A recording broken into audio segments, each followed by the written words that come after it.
Hey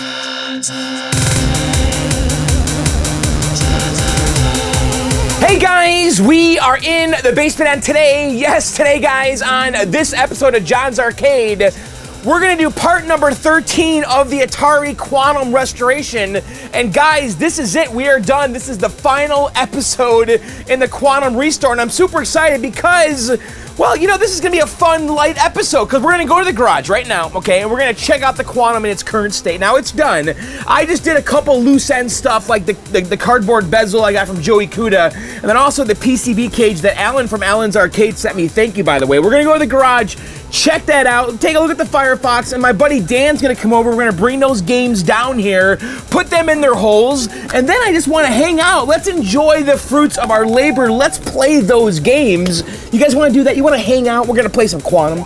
We're gonna play some Firefox, and then who knows what else? What else should we play? Wanna play some Ghostbusters? Maybe some Pac-Man back there. So we're gonna hang out in this episode, do some viewer mail, and just kind of take it easy and enjoy, like I said, the fruits of our labor, because we are totally done with the Quantum, and I've been working on this for 3 years, so let's just enjoy ourselves. And then also, before we go to the garage, I want to tell you guys very quick, if you go to arcadeevent.com, that's arcadeevent.com, you guys can register for Grinkfest number 4. Now, Grinkfest is an arcade tournament that Arcade Outsiders, my podcast, and John's Arcade hosts at Grinker's Grand Palace in Eagle, Idaho.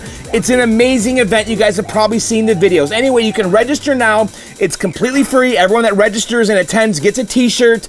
Go to arcadeevent.com, sign up. The dates are October 14th and 15th, 2016. And then also on the site at arcadeevent.com, if you guys want to order the Brofest shirts and the Prototype Tournament shirt from Cax, we have some leftover shirts in a few different sizes. You can order those on there too at arcadeevent.com. So if you never made any of the events or you can't, but you want a shirt, go to arcadeevent.com. All right, guys, enough of that. Let's just go to the garage and get to work on, well, I guess a little bit of work, and then my buddy Dan's coming here, and then we'll bring it down. So anyway, let's go to the garage and see what's going on with the Quantum and the Firefox.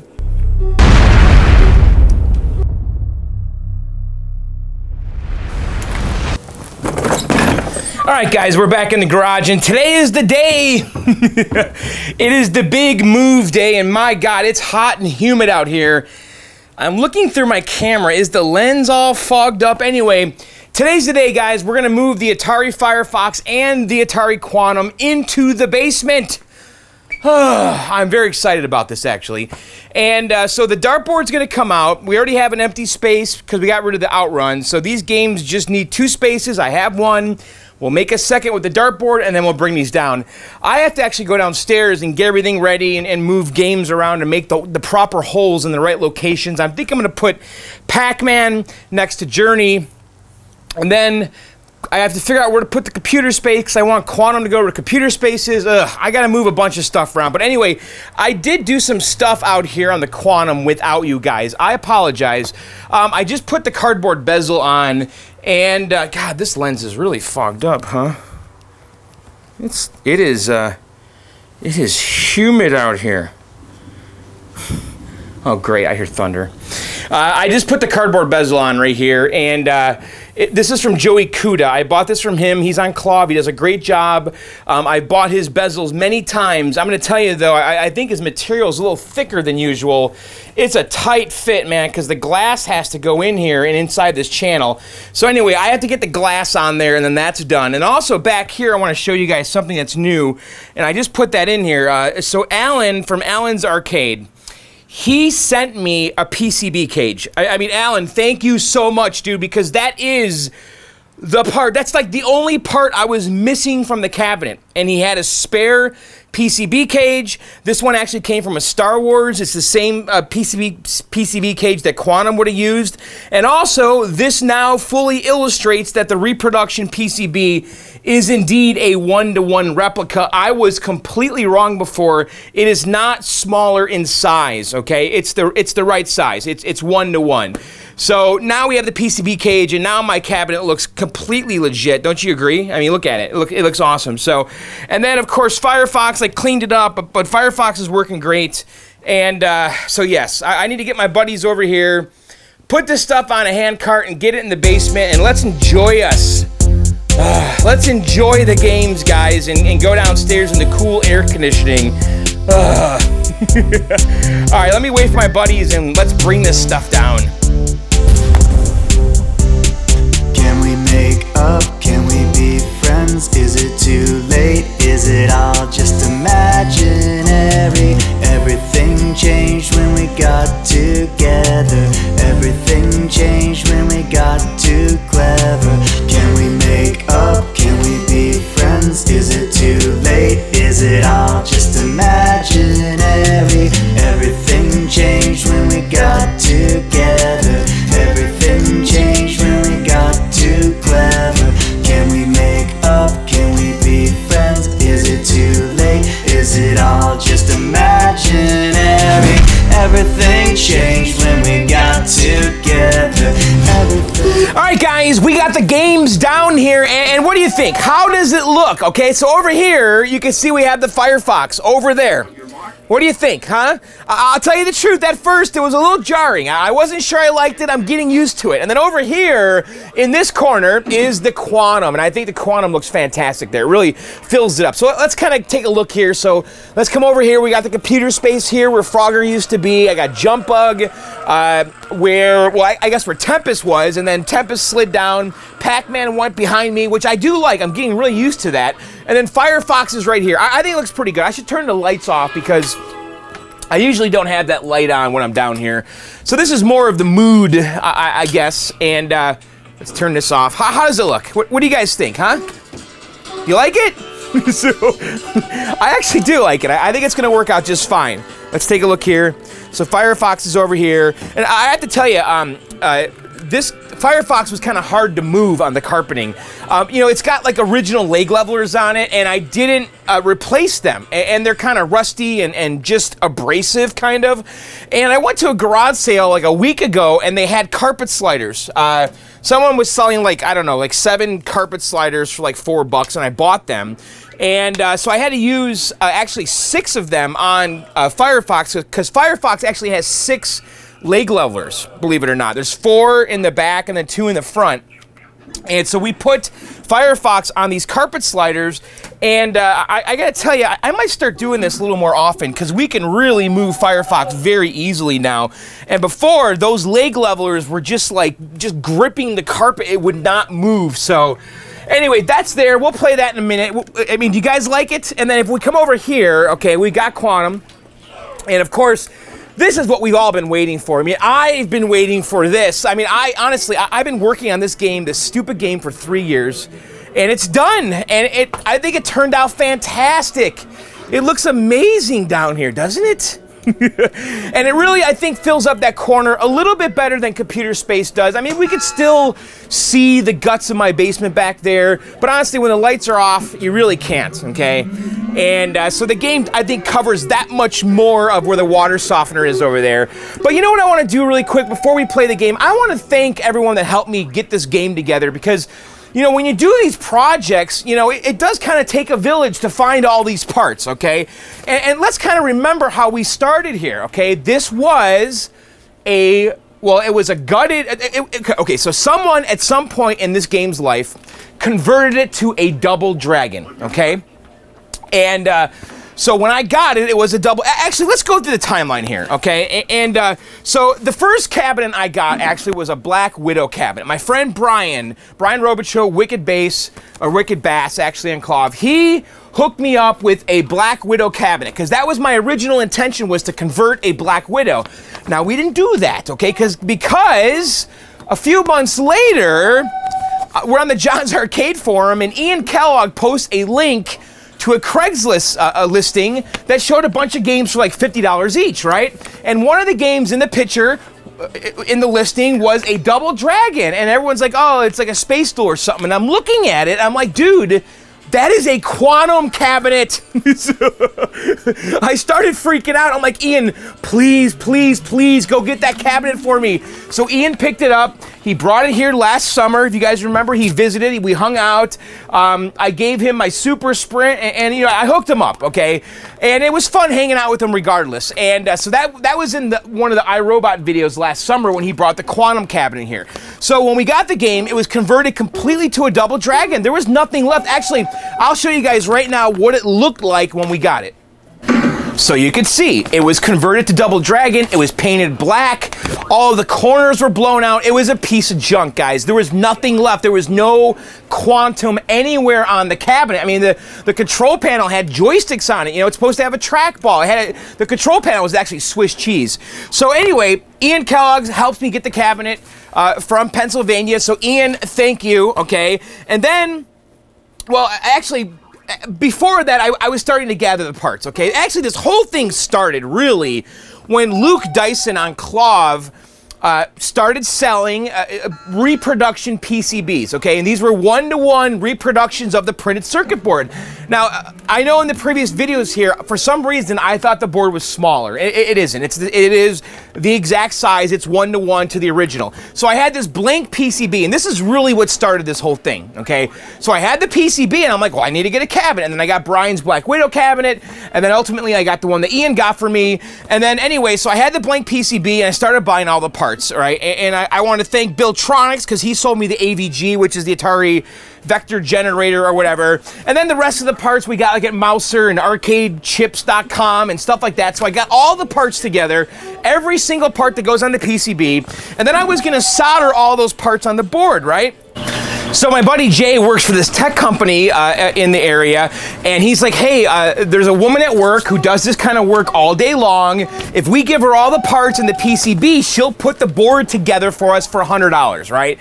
And I'm like, Jay, absolutely, let's do this. It's gonna save me 30, 40 hours. So thank you, Jay, and thank you to the woman that helped me do that because really, she nailed it. I mean, the board worked the first time. It was unbelievable because I know that if I tried doing it, who knows what would have happened. We might have been troubleshooting that board for weeks because some part was in the wrong place or backwards or whatever, so she nailed it. So thanks, Jay, for arranging that and making that happen for me. So I'm going through the list here. I wrote this stuff down because I'm trying to get better about this. So the PCB cage, we talked about that in the garage. So Alan from Alan's Arcade, who was also building a Quantum, he messaged me and said he had an extra PCB cage, and he sent that to me for free. So Alan, thank you very much.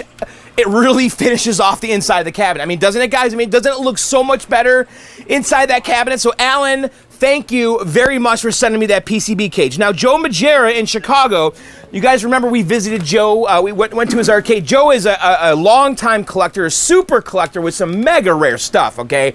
So Joe made a reproduction harness and reproduction marquees. I bought the harness and the marquee from Joe. So Joe, thanks for doing that. Honestly, if I didn't have a harness, we were dead in the water, right? So the overlay, the CPO here. So Hans in Illinois basically commissioned these to get reproduced. I do believe that the artwork was done by my friend Roy Chumblespuzz in Connecticut. I'm pretty sure that Roy vectorized this a long time ago, and maybe Hans had the artwork files, but I believe it's something like that. And Roy is also another longtime collector, and so is Hans. So they're the ones that basically, I believe, got that reproduced, and so thanks to Hans, and I believe Chumblespuzz as well. The power supply, well, by the way, do you guys like this? I know, I'm going as fast as I can. So the power supply, so originally I had one from Mr. Bill. I couldn't get it to work. I don't know if it was my problem or a problem with the board, whatever. It was outputting 7 volts.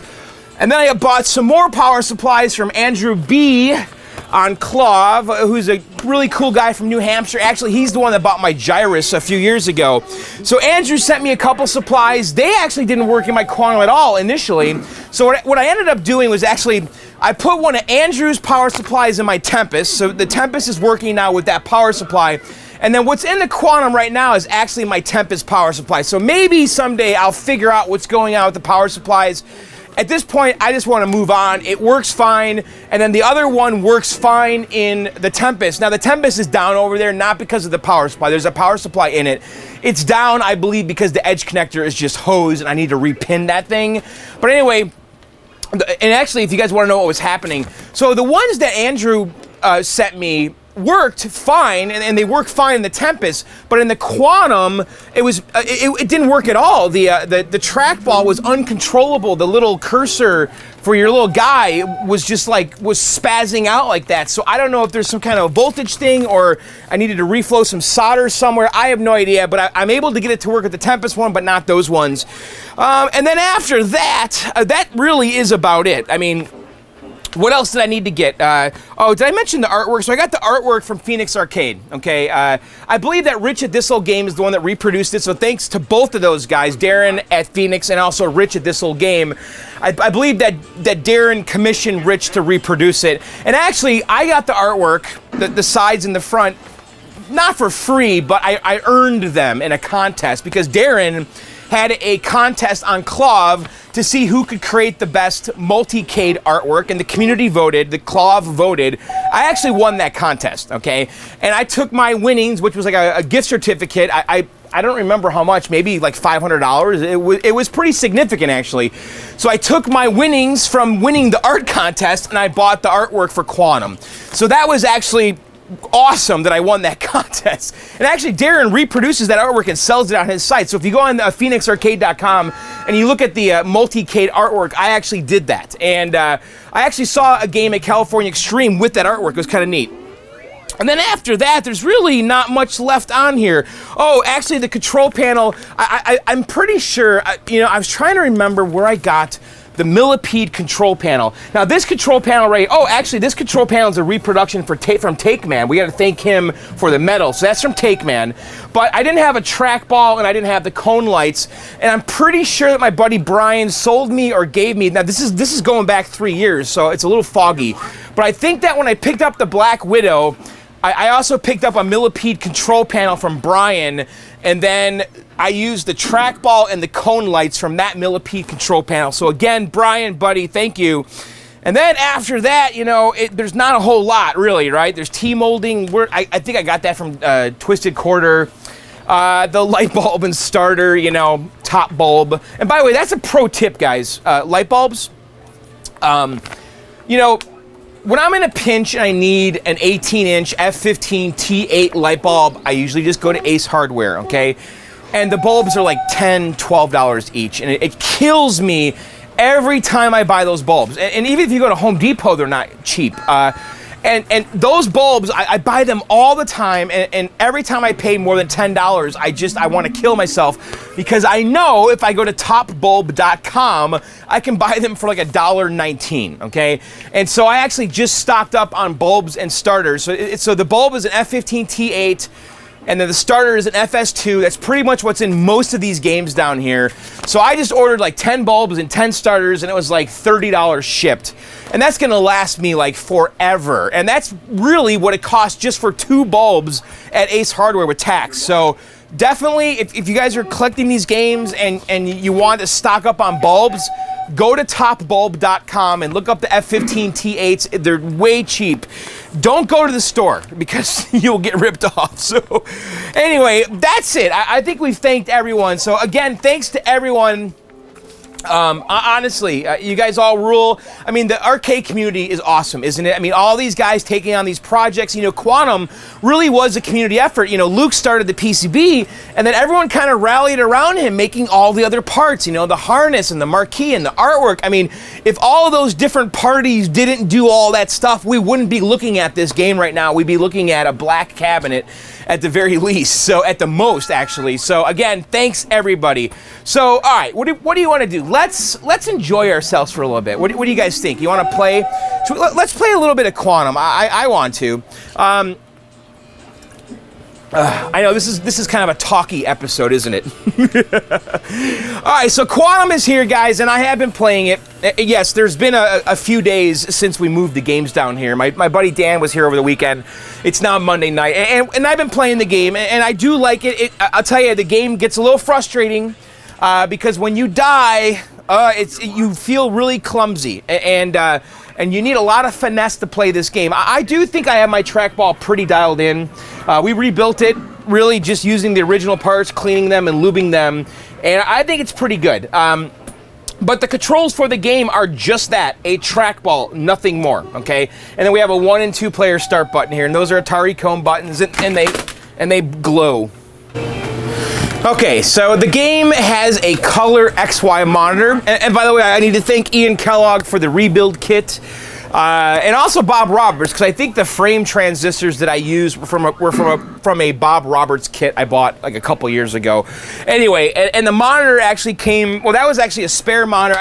When I bought my Tempest, it came with a second 6100, and so that was the monitor that we used, and that was from Video Dan, I believe, like 5, 6, 7 years ago. So that monitor's just been sitting on my shelf for a long time. But anyway, so it uses a Wells Gardner color XY monitor, and it's a vector game, and it's actually pretty cool because it kind of like cell shades the vectors. Okay, see that big yellow blob right there?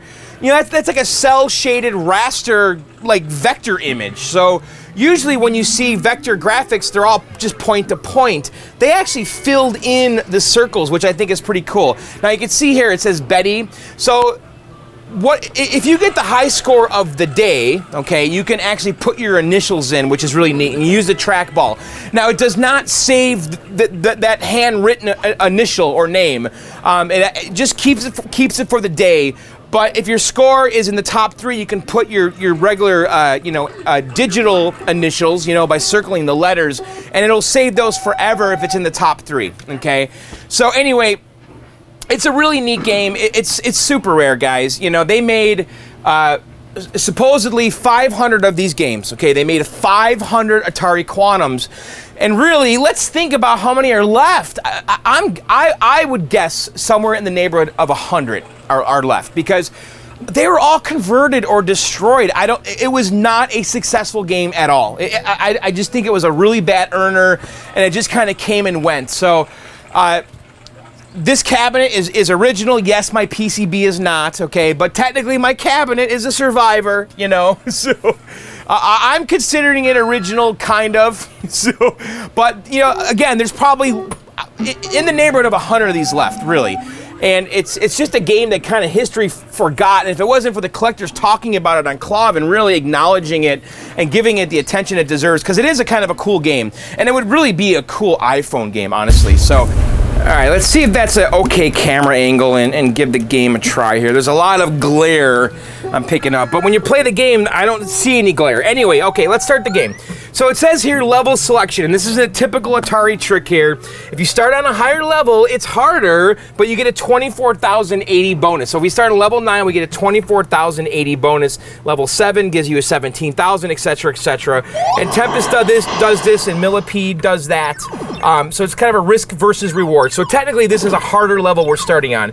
So the object of the game here is to get rid of everything, okay? And we get rid of it by circling it and not touching the stuff like that, okay? And you kind of got to be quick, okay? Like that, right? And then those things drop those little pluses, and if you can grab those, you get a little bonus from them. And I don't quite have the skills down just yet, but you can see I got a bonus of 24,080, and our score right away jumps up. So right now, bonds, it says between the nuclei are deadly when red, okay? So right now it's blue, we can go through there and just kind of get rid of that. Jeez! And, when you die in this game, oh my God! It's infuriating. Honestly, it is. Oh my God. Now, guys, my trackball, I feel, is really dialed in, okay? I do. All right, we're going to try it again. All right. All right, let's try this one more time. I'm going to go faster with my circling. Don't! Oh, my God. Oh, my God. Really?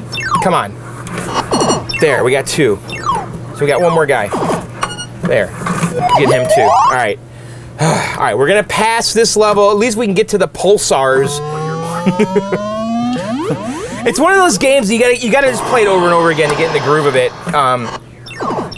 So I'm gonna try to get rid of this right away to kind of get rid of that thing. Let's get rid of this. There. But you just gotta be like a lot faster like that. And I'm a little timid when I play, and I need to get over it. There. All right, so now, we got rid of one. Oh, damn it! All right, come on. Get rid of him. Now we just got that thing. There. All right, that's the pulsar. See that little square thing? That thing will mess you up, man. So they're about to change. There, I got rid of the pulsar. Oh, come on. All right, come on, get rid of that. There. Oh, we're doing okay now. I'm getting tense here. Look at that thing right there. This is getting... No. No! We're having a good game. So 34,460. Now that's the high score of the day. So we get to put our initials in, right? So we'll come in here.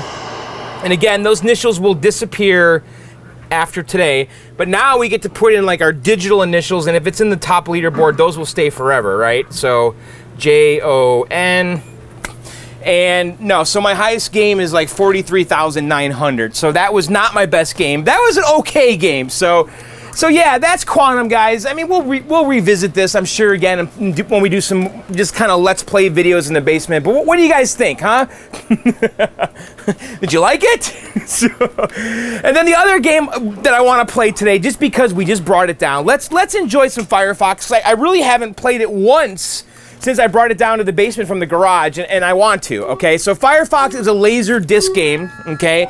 And this one right here does not have a laser disc player in it. It has a Dexter board, okay? And Matt Ownby and Warren, and we had Warren on the show a bunch of times. They worked on this hardware solution. It's not technically emulation. It's kind of like the FPGA thing, but it's a modern little board that plugs into where the Laserdisc player would have been, and basically the game is all original. The guts inside are all original. The harness, the power supply, the monitor, the PCB boards, the graphics, the video game part of the game is 100% original.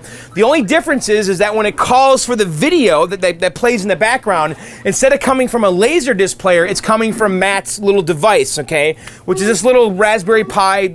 It's not powered by Raspberry Pi. The Raspberry Pi part of it actually like plays the video. I think it decodes the video files and then puts them on the screen. And then the Dexter is the board that Matt made with Warren's help. That is like his own proprietary hardware, like emulation thing that interfaces with the game. So anyway, this game is based on the Clint Eastwood movie, okay? I remember seeing this movie as a kid. The cabinet is the same as iRobot, if you guys can tell. It's the exact same cabinet as iRobot. It's also very similar to Return of the Jedi. It's not identical to Major Havoc, but it's similar. Major Havoc actually has a much thinner base on the bottom. But you can see here Firefox, and then compare that over here to iRobot. And it's the same darn cabinet. And I know a lot of you guys wanted me to put Firefox next to iRobot.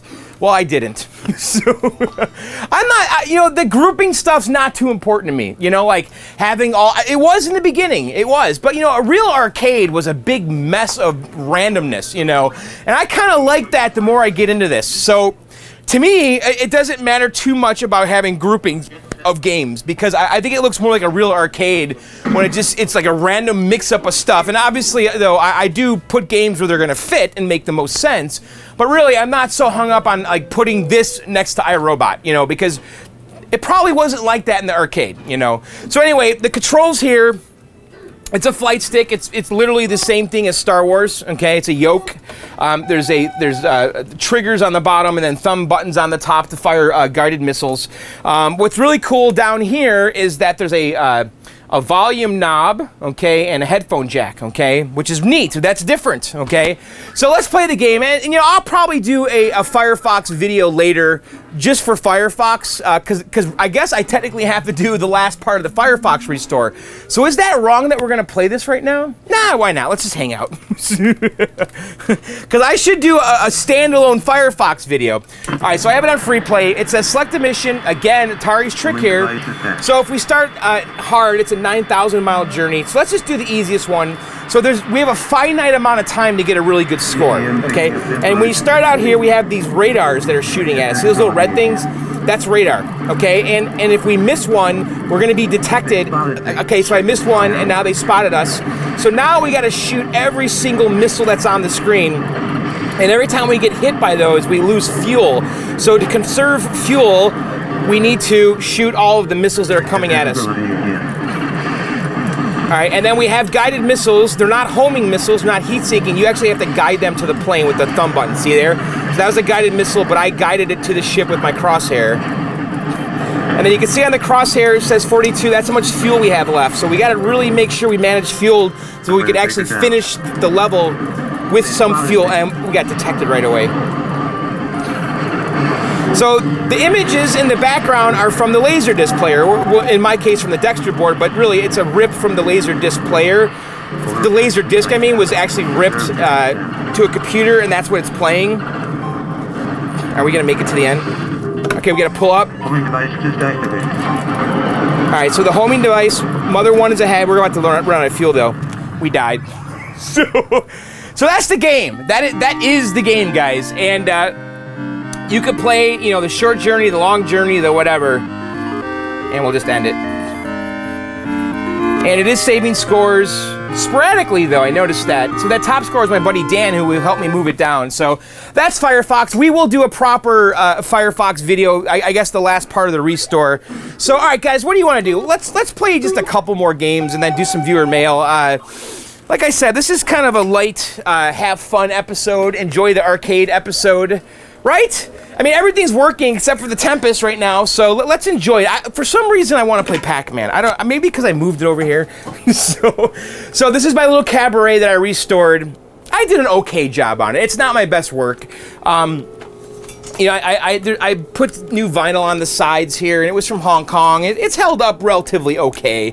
It's cheap stuff, though. It doesn't really bond. You know, if I did it again, maybe I'd get wood grain laminate instead. But this is the vinyl. This is kind of similar to what they would have used back in the day, except it's just really thin, and it doesn't really adhere super awesome. And then right here, you know, you can see that over time, since the game's been in the basement, the control panel has not held up at all. But this was a tough control panel to paint because I saved the original silkscreen artwork in the front here. And so what I did was I took some liquid mask and I masked off this stuff here. And then I rattle canned the whole thing black, and then I put an overlay on it. But I did this when it was like 30 degrees out, and I don't think the paint cured enough. And so over time, it started doing this, and you know, just from people playing down here, it's not that big a deal, but it does kind of bother me, you know. But again, I had to kind of be careful when I painted it. I couldn't go crazy because I was trying to save the original silkscreen graphics that were in the front, and I did save those. I mean, that's all original right there. That looks good, right? So, all right, let's play Pac-Man. So I've got a free play and high score save kit in here. It saves initials. Is this Suzilla's kit? I believe it is. Is that where this came from? And this is the Cabaret version, okay? It's a small version. It's got a 13-inch monitor. I actually happen to dig it a lot, you know, because I got the full-size Miss Pac-Man upstairs, so I thought it'd be fun to get the Cabaret, and I don't mind it at all for Pac-Man. I think the little monitor is just fine. But guys, this is Pac-Man, and the thing is, I never got good at it. I played it a bunch. I just am not good at Pac-Man. God, Major Havoc got loud. I don't know the patterns. I don't know anything. I just kind of go around and do my thing and hope I don't die. And I try to, you know, get the power palette when there's 4 ghosts close to me. Yes, John does suck at video games. Let's go up here. So I was kind of stuck there. Let's see if we can have a somewhat decent game. I mean, are you guys good at Pac-Man? It's weird. I've been playing this game, like, really since I was a child. And this was a game that I played a lot as a child, and I have never gotten good. And I had books.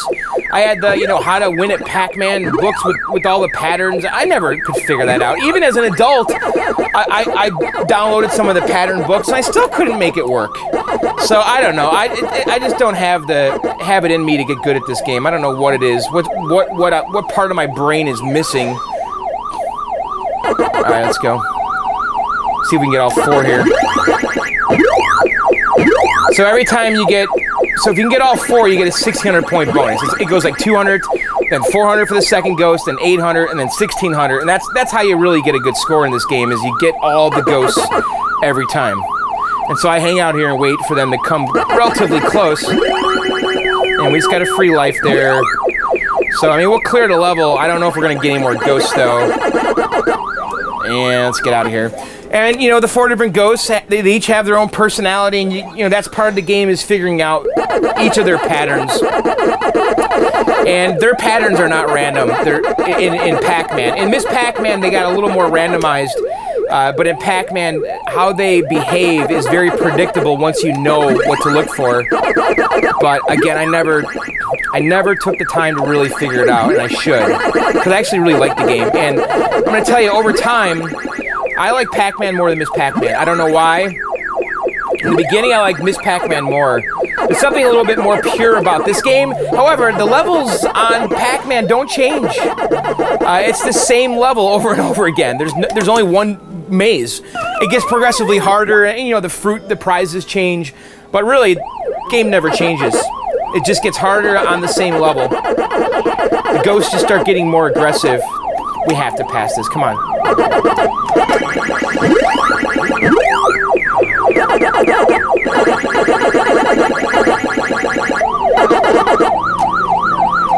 Oh boy.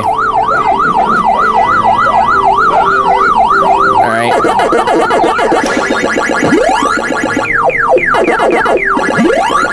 All right, let's get out of here. And then now we'll get to see the little animation, which, by the way, the animation right now, this blew my mind when I was a kid. When I was a kid and I got to this, I was like, oh my god, this game is so amazing. It's great, right? All right, we're doing okay. Oh, we got 1 life left. Let's see what happens here. But really, I mean, there's nothing more classic than this. I mean, Pac-Man, for me, Pac-Man, Donkey Kong. I mean, that's the 80s, man. Those are the kings.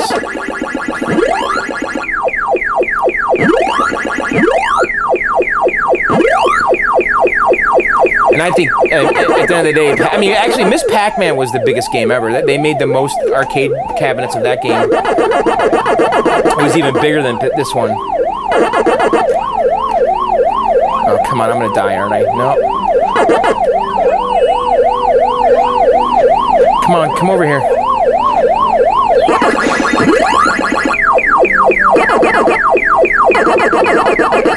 Oh, I got lucky there.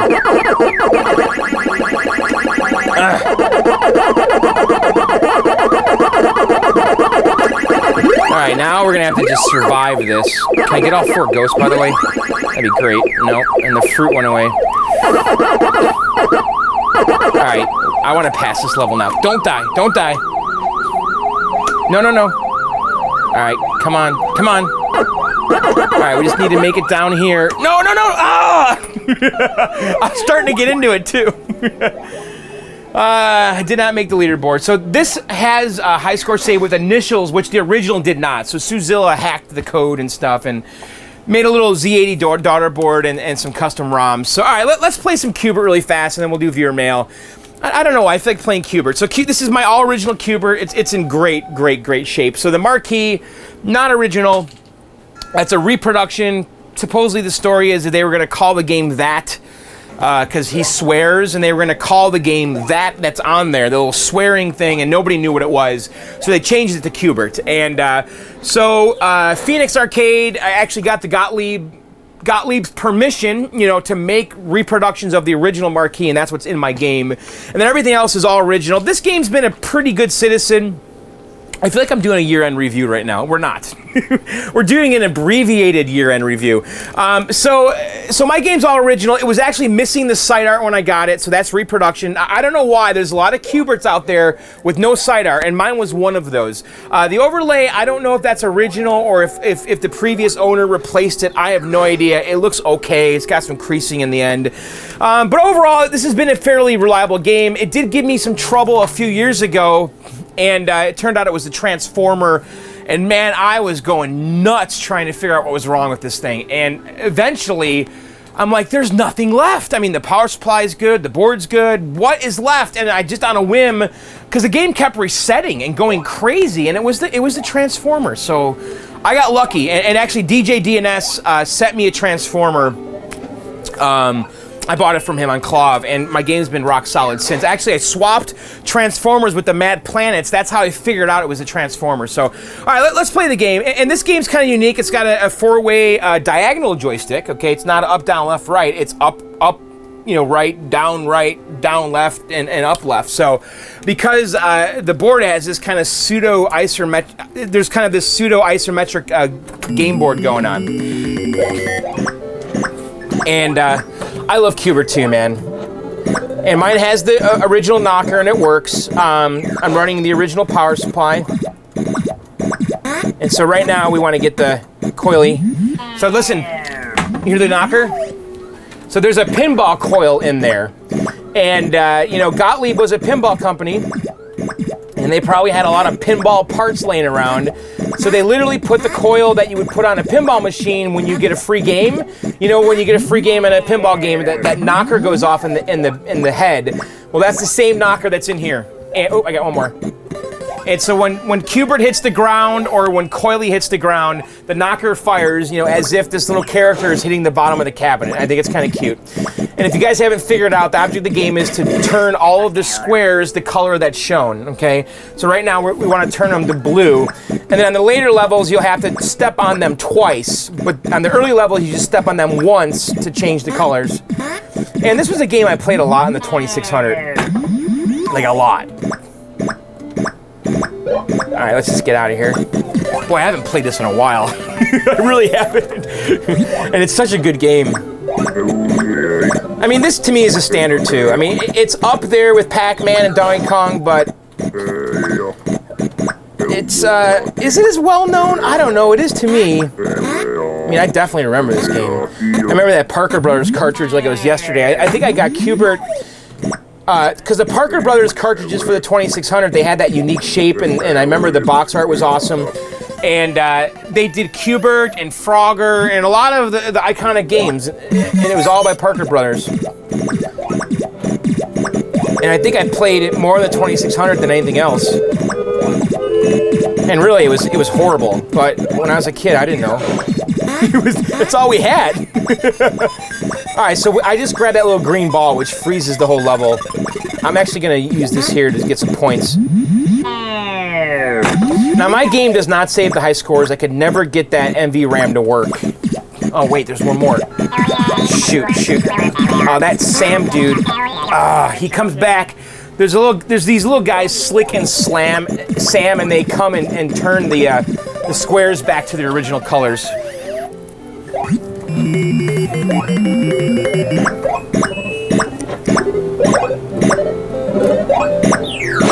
All right, so now you can see we have to change it to green. So we have to step on them twice, because the first time we step on them, they turn this kind of yellowy cream color. And then the second time we step on them, they turn green. So we have to cover twice as much ground here. That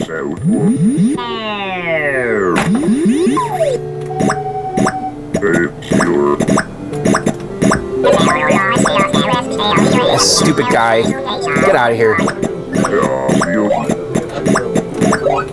So there's another version of this game called Faster, Harder, and More Challenging Q*bert, which is actually really good. I actually had the multi-board in here at one time, and I pulled it out because originally I thought that's what was causing my trouble, and it wasn't the case. But I'm going to tell you, I don't miss the multi-board. But that Faster, Harder, and More Challenging Q*bert is pretty good. As time goes on here, I'm getting less and less interested in multi-boards. Because you know, people come over, they don't even know what's in the game or how to do it, and I always find myself just going back to the original game and playing that one more. I mean, there's certainly some cool ones out there. Like Adam's board is going to be great for the pole position, because that makes a lot of sense. But you know what's going to happen? I'll probably end up playing pole position one more, I guarantee you. So, all right, well, that was Cubert. What'd you guys think? We had a pretty okay game. Bye-bye. Bye-bye. I love the little voice. All right, guys, that's going to do it. Let's hang out and do some viewer mail, and I hope you guys are enjoying this video. I guess it's kind of a little different for for this time of the year. It's not a year-end review, but it's just a little... let's just enjoy the arcade video. What's wrong with that? Because we have to go back to work soon. I can't wait to get to work on that Mortal Kombat. I really am excited about that, and I think we're going to get some results with that pretty quick as soon as I get that monitor working. I need to figure out what is wrong with the monitor. So anyway, guys, let's do some viewer mail. If you want to participate in the viewer mail, and again, I want to thank you guys again, all the people I named earlier, you know, helping me get all the parts and selling me the parts and all that stuff, and just thanks for doing the parts. You know, Brian, Wicked Bass, Ian Kellogg, Darren and Rich, Luke Dyson, Billtronics, Mouser. You know, I ordered stuff from Mouser. Arcade Chips, Jay Leone, Alan's Arcade, Joe Majera, Chumble Spuzz and Hans, and Andrew B. and Mr. Bill, etc., etc. All right, let's do some viewer mail. If you guys want to participate in the viewer mail, you need to email them to me at blkdog7@gmail.com, blkdog7@gmail.com. In the subject line, you have to put viewer mail. All right, first one here is from Nick from Sweden. Hey John, a big fan of yours from Sweden. I watch you almost every day, but this is the first time I email you. I have a question about your thoughts on the Ghostbusters pinball. When I compare it to my favorites from the 90s, and yours too if I'm correct, Attack from Mars, Medieval Madness, and Monster Bash, it seems that it has a lot less speech, which seems a bit of a downer, because I think that their witty and funny speech adds a lot, and it's critical when it comes to creating a great pinball experience. What are your thoughts on this? Thanks for all your excellent work, and please do some more road trip videos, because those are my absolute favorites. Best wishes, Nick from Sweden. So, you know, I don't think I've really noticed that there's less speech. Now, I'll tell you this. Ernie Hudson actually does some of the call-outs in the game. I think, like, literally, like, he recorded them in the last year here. So, they hired Ernie Hudson. Obviously, they don't have Bill Murray and Harold Ramis and Dan Aykroyd doing new call-outs, but they do have clips from the movies where Bill Murray says stuff and Dan Aykroyd and Harold Ramis do. I believe that all three of them are represented. And then Ernie Hudson is doing new call-outs there specifically for the game. You know, like one player start and stuff like that. So now you think that there's less speech. Now I honestly have not noticed that. I think I have to pay attention to that. Now I've certainly played Attack from Mars and Medieval Madness and Monster Bash quite a bit, but I don't remember, like, was there tons of speech? Because I wasn't really looking for that. I know that Medieval Madness has a lot of speech, and even what's her face from 30 Rock does some of the call-outs because she was going to Second City, Tina Fey. So I don't know. Was there more stuff? Maybe. I think they had more actors doing more original stuff. I think you are right about that, because especially Medieval Madness, because there's like a whole cast in that game. I think a lot of them were from Second City in Chicago, like Tina Fey, and there's different people saying different things throughout the game that were specifically recorded just for the game. Ghostbusters seems like it's pulling more audio from the movie and then having Ernie Hudson come in and just kind of pepper it with new stuff, like the important stuff, like, you know, player 2, you know, shoot, you know, stuff like that. So I don't know. You might be right, but I'll tell you, I haven't really thought about that. I haven't, because I think it's all good. I think the audio package is great, and I think the music is really good. So I'm not sure what to say about that. And yes, Nick, we will be revisiting the On the Road videos. Yes, I'm way behind, guys. I'm well aware of it. I'm not going to make any more excuses. So, all right, let's move on here. Next one here is from Nate. Hello, John. Your Atari 800XL videos were great, and I was wondering if you were going to make any more. Those were some of my favorite videos, and they just stopped. Can you please make more? P.S. Do you know the progress of Adam's pole position clone board? Thanks for getting me into the hobby. Big Nate. So Nate, yes, we will be revisiting the 800XL. Actually, my intentions were to do that last winter, and we just never did it. And I really did enjoy those videos because that Atari 800XL was a big part of my life as a kid, like really big. So it was really fun for me to revisit all my old floppy disks and see the stuff I did when I was like really much younger. And we did a 800XL BBS video. We connected the 800XL to a BBS in 2014. We played some Donkey Kong. I showed you guys some of the artwork I did when I was a kid. So yes, I'll be visiting that for sure. It's just a matter of when I can find the time. And then as far as Adam's pole position board goes, well, we talked to Adam not that long ago. I think the plan is he's going to have prototypes ready by Christmas, and then maybe production boards the first half of next year. I think that's the plan, and I'm sure we'll be talking to Adam soon enough, and we'll get more of an update. So thanks, Big Nate, and yes, we'll be doing some more of the 800XL videos. Next one here is from Wade. John, in your last episode, you asked for suggestions on the next John's Arcade t-shirt. I have one. How about making it kind of a parody on the classic rock concert t-shirt? Keep it clean and bold. The front, the John's Arcade logo, large and centered, and the back, a list of the games you have currently in the basement, listed kind of like cities where the band is playing. Maybe it has a little something like John's Arcade 2016 at the top. This type of design would work well into the future as games come and go from the basement. People could collect their concert t-shirts, i.e. 2016, 17, etc., when certain games existed and played in John's Arcade. Anyways, just a concept I thought I'd share. Wade Palmer from PursuitoDesign.com. P.S. If you like the idea and end up using it, maybe you throw me a free shirt. So, Wade, I actually like this idea. I'm going to work on a design. And by the way, what do you guys think of this? A concert shirt with like a list of all the games on the back, like it's a bunch of tour dates. I kind of dig this idea. I'm going to play around in Illustrator. You guys tell me, though, is this a good idea for the next shirt? Because I really do want to do a shirt soon. And I really like this idea. I like the idea that the list of games on the back can change. I think that's kind of cool. So, Wade, you have inspired me. So I'm going to work on this. And, of course, if I use the design, you're absolutely getting a shirt or two. So, all right, the next one here is from Corey. Hello, John. Thank you for taking the time to read this. I'm a 24-year-old aspiring electronics engineer, hobbyist, and a longtime gamer. Not much caring where video games have progressed in the present years. I find myself growing fonder of retro games as time goes on, and of course this naturally includes arcade games and pinball, which will always have a special place in my heart. I found your channel about 2 years ago while searching arcade cabinet build videos, getting ideas for my own main cabinet. My mother has been an antique dealer and picker for as long as I can remember, and spending the amount of time around antiques as I have, I was naturally drawn to your restoration builds. I just want to say what you do restoring arcade games is an amazing thing, and it has inspired me to begin with my own adventure into restoring original dedicated cabinets and building my own collection. So thank you and awesome. He goes on, with the knowledge I have in electronics and the great deal of information you have provided in your restoration videos over the years, I feel confident in being able to help save the very roots that video games were established just as you do. Also, delving a little back into the topic of MAME cabinets. During my ventures of building MAME cabinets from scratch, overlays, etc., one of the things that have always puzzled me is that what kind of custom designs I would want to do for the side art, panel, overlay, etc., which leads me to the question, have you ever thought about designing your own cabinet art, whether it was for MAME or other using John's Arcade theme?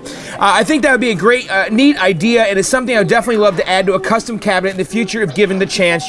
Thanks again, your friend Corey. So Corey, this is an interesting idea, and first of all, congratulations on dabbling in MAME and all that stuff.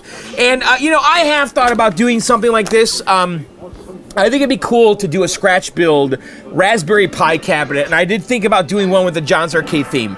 So the thought has crossed my mind. We're not going to do it this year, though. There's just no time.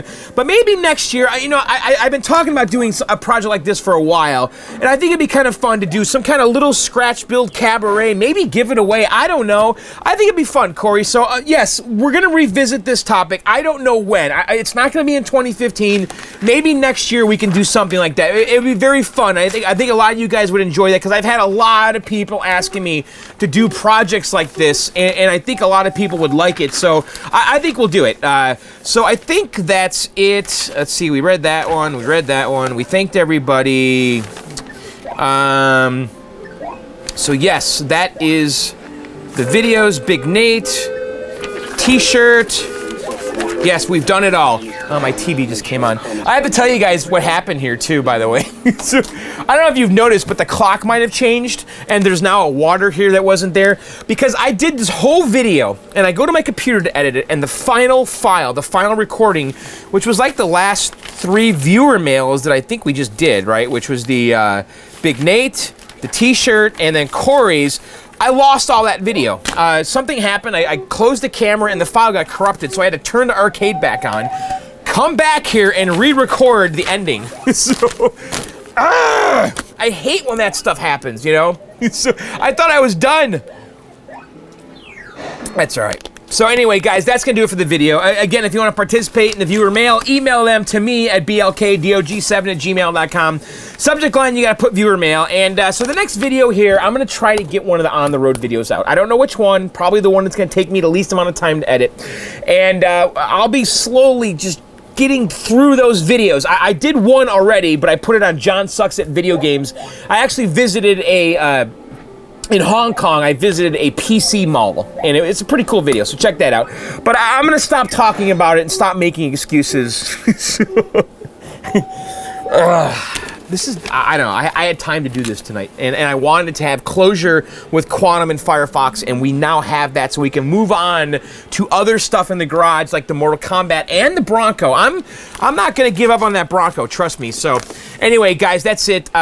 Be sure to like, subscribe, comment, tell your friends, all that good stuff, and check out my podcast, The Video Game Outsiders, at videogameoutsiders.com, Arcade Outsiders at arcadeoutsiders.com, and You Suck Show at yousuckshow.com. Did I say You Suck Show for that other video? It's at John Sucks at Video Games. YouTube.com/John Sucks at Video Games is where my Hong Kong PC mall video is. It's actually a lot of fun. So anyway, guys, that's it. I'll see you very soon, hopefully. And thanks for subscribing and all that good stuff and watching. So that's it, guys. We're done. I'll see you very soon. Later, and bye.